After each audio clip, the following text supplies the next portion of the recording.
Hello and welcome to my in-depth weekly horoscope for week commencing the 20th of December for the Sun or the Ascendant. As ever, I'm going to give you the major strands of this week before diving deep and in forensic detail giving you each of the 12 zodiac sign forecasts, so please stay with me for that. This week is going to see the Sun arrive in the sign of Capricorn on Tuesday, but this also heralds the winter solstice. So we're entering the fourth quadrant of the Western tropical astrological year, so the last 13 weeks run. So this is a really notable transition. The sign of Capricorn is very much to do with structures, it's to do with the more traditional features of life. It can be an area that we have a focus on goals and ambitions, and therefore to do with our professional interactions, but not exclusively. Of course, the sign of Capricorn is Earth, and it is cardinal, so it's very much a sign of leadership. So the free-spirited energy of Sagittarius makes way for the more somber vibe of Capricorn, but we still have Mars in Sagittarius, which is a very adventurous combination. And in fact, by the end of this week, Mars is forging a super link with Saturn. So when we get the energy of Mars combining collaboratively with the structural energies of Saturn, that can be very positive. Now, as this week begins, we also have Mercury in a terrific angle with Uranus across the first 3 days. Mercury already in the sign of Capricorn, dazzling in the electric link with Uranus, asks us to be very open-minded about how we deploy our resources. Anything to do with business decisions as well. The more innovative we are, the better it can be. Remember, the full moon from last week is still very, very potent this week. And that's basically saying to us that we need to use our language carefully. The everyday communications of the moon in Gemini competing with the more expansive energies of the sun in Sagittarius. So choosing our words carefully this week continues to be a theme. If we're traveling anywhere, important to check out things carefully. But Jupiter was very supportive to that particular lunation. So I think there can be some uplift from that feeds into this week. But by Friday, by Christmas Eve, we do have the square between Saturn and Uranus repeating itself exactly for the third time this year. But you know, the truth is, within a few degrees, they've actually been agitating at one another pretty well since about the second week of January. But this just reminds us that the liberty that Uranus wants us to have has to be balanced against the responsibilities that Saturn wants us to show. So there could be something that is stopping us being quite as free as we would like on Christmas Eve. And then on Christmas Day, we have the second of two conjunctions between Venus and Pluto. The first was on the 11th of December, and of course last week Venus went into its retrograde. Now this could bring about some real lovely sentimental connections, perhaps to people from our past. Perhaps we can really appreciate how fortunate we are to have the folks in our life that we have had. But if you're in a relationship where there is quite a lot of leverage around money or even intimacy, Venus's combination with Pluto can make us much more conscious of the power balance that's going on Christmas Day as well. Can you believe it?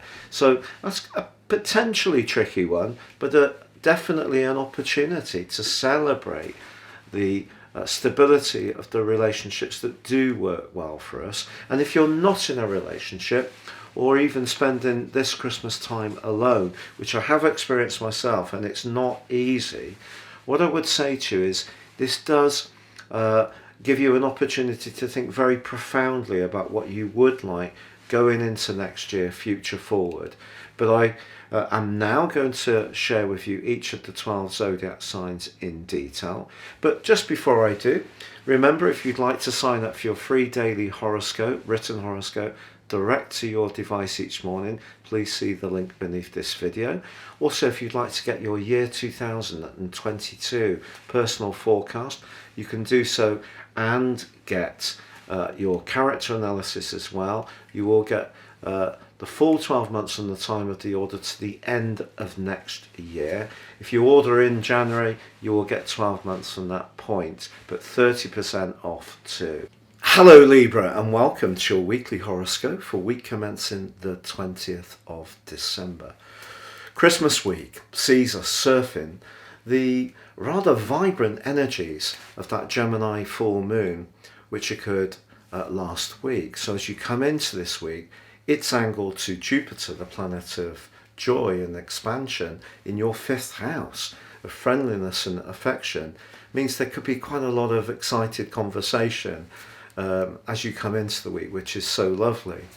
Now, Mercury, the planet of communication, is in a more tender location now and is linking positively to Uranus on the first couple of days. If you are talking about anything to do with a property matter at this time, or perhaps there is a conversation going on with a family member, maybe about the arrangements for this week, this could see you coming up with a great idea of how to approach things with a bit of extra imagination. But of course, Tuesday does see the winter solstice and the sun makes its way into the 4th house, joining with Mercury, Venus and Pluto. This gathering of energy as this year comes to a close is a kind of a reinforcement of the energy that's been so dominant in your situation in recent years, which began in 2008 with Pluto moving into the sign of Capricorn. But I think you've learned so many lessons since then. As I think you know, my ascendant is 23 degrees in Libra, so Pluto's right on my 4th house cusp in terms of equal house astrology. So, you know, there has been some big evolutions in my personal life, in my family life, where I live, and it hasn't all been easy. And I know from what gets written to me that that's been the experience of many other Libran suns and Libran ascendant people. But what I would say is that Venus coming into that exact conjunction with Pluto on Christmas Day, and also the sun's arrival in this area, also gives you a chance to demonstrate what you've learned in recent years. You know, it is about reinforcing your boundaries, knowing when to say no. You know, it is difficult sometimes for Librans not to be entirely agreeable, because keeping the peace, keeping a sense of balance is something that's very preoccupying for a lot of Libran people. But there are certain red lines that you shouldn't let yourself get pushed across. And someone may really ladle on the charm this week. It may even be someone who hasn't been particularly pleasant in recent times, who suddenly wants to revisit the situation without too much thought of maybe the hurt that's been caused. But keep those boundaries firm. There is that square between Saturn and Uranus on Christmas Eve, and that is tough because Saturn is in the 5th house of romance, and Uranus is in the 8th house of where we're most devoted. But Uranus is a very electric influence, and this could cause some sleepless nights, some excess cortisol, you know, the adrenal gland, very much affected by Saturn's square with Uranus. Saturn likes stability, Uranus likes change. So you've got the two opposite principles battling against each other. And if you are in a relationship where you don't feel you get much emotional understanding or support, and also it's not exactly electric when it comes to the mental or spiritual connection or even the sense of fun, you might be very well aware of this over this Christmas. And of course, it's not usually a time when people want to activate the get out of leaving a relationship which is not working so well. So I feel that look for some serenity this week if you can, but don't give in too much on anything that's really critical for you. Mars is going to be supportive for you, and it actually links very helpfully with Saturn at the very end of this week, and that's going to help you to find your voice. So know that you've got that in the bank. I wish you a very happy Christmas and goodbye for now.